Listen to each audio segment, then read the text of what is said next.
extremely poor. The medical facilities are poor.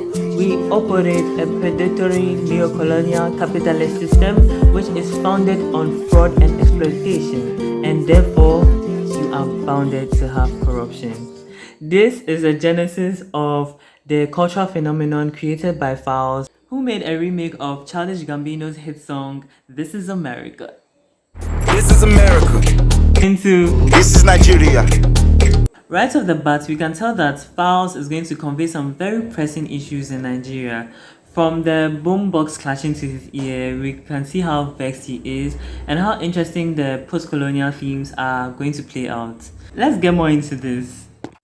Fun fact, the man on the radio is actually the father of Falz. Femi Falana is a human rights activist who usually criticizes the Nigerian government and speaks often on these issues. But Abdullah, the lyrics and music video also has some very interesting expressions that can be viewed from an intrinsic perspective. Really? Yeah, first off, Falz uses symbolism to let out his idea or message. Yeah, that's very true. Yeah. Unlike This Is America, the video begins with violence which everyone seems to either partake in or do nothing about it. This is shown by the Okada driver casually driving past the fight he sees. This could represent Nigeria's assumed lawlessness. Falz adheres to this within the lyrics by mentioning everybody be criminal. Everybody be criminal. Throughout much of the video, Falz has Hausa ladies dancing in the background, which acts as a constant reminder of the Chibok girls who were kidnapped in 2014. Oh, so that's why they are there. But unfortunately, this video got a lot of backlash from the Muslim community for the misrepresentation of culture, even though Falz had good intentions. This is known as cultural appropriation, whereby an inappropriate adoption of an element from one culture or identity is misrepresented by another culture or identity. This term always sparks conflicts or controversies, especially when the dominant culture takes something from the minority of cultures. Falz references the snake that swallowed 36 million naira in the vault of the Joint Admission Matriculation Board.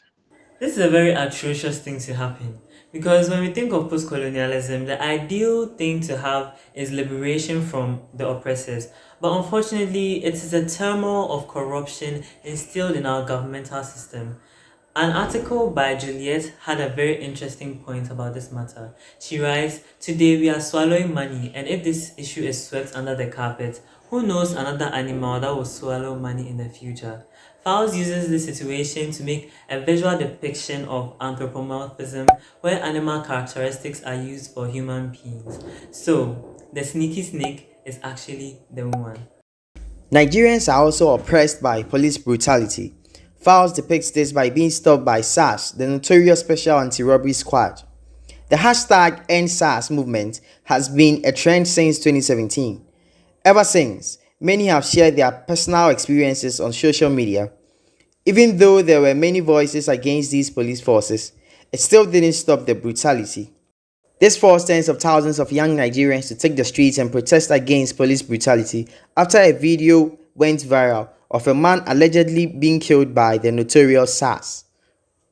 This reigniting of protests in Nigeria, known as EndSARS, really mirrors the Black Lives Matter movement that happened in America, with both of them happening in 2020. Coincidentally, Childish Gambino and Falz released their music videos in 2018. And this is literally 2 years before the chaos. It shows that regardless of how Africans and the diaspora try to use pop culture as a conversation starter, our leaders will always be reluctant to hear our voices and to deliver the change we seek, unless it's a protest. Henry, what's that irony you spotted in the music video again? When you mentioned that the police close at 6 p.m. for security reasons, how on earth would police station close at 6 p.m. for security reasons, where the policemen are supposed to be the securities themselves? Police station they close by 6. Security reason.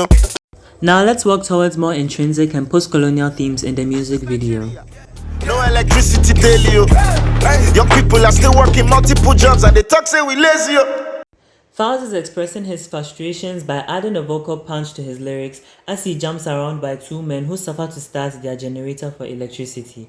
His lyrics refer to a statement made by President Muhammadu Buhari during a conference. The president implied that Nigerians were lazy. They are claiming Nigeria has been an oil-producing country, therefore they should sit and do nothing and get housing, healthcare, education free. Meanwhile, facts from the World Bank showed that many employed individuals do multiple jobs, working mostly for themselves in an informal setting, and they do not earn enough to escape poverty even though they work. Overall, Falz does a brilliant job in portraying the socio-economic struggles present in Nigeria. He still continues to make strides in the industry by releasing other political songs like Talk, Johnny and Hypocrite, which have very intriguing and thought-provoking messages. He complements the works of Fela, who was known as the king of Afrobeat. Fela was unapologetic and his music echoed against the westernization of African culture. Falz gives us a taste of nostalgia as he ends the video in a famous pose of Fela during his stage performances. Thanks for watching and I hope you enjoyed the video.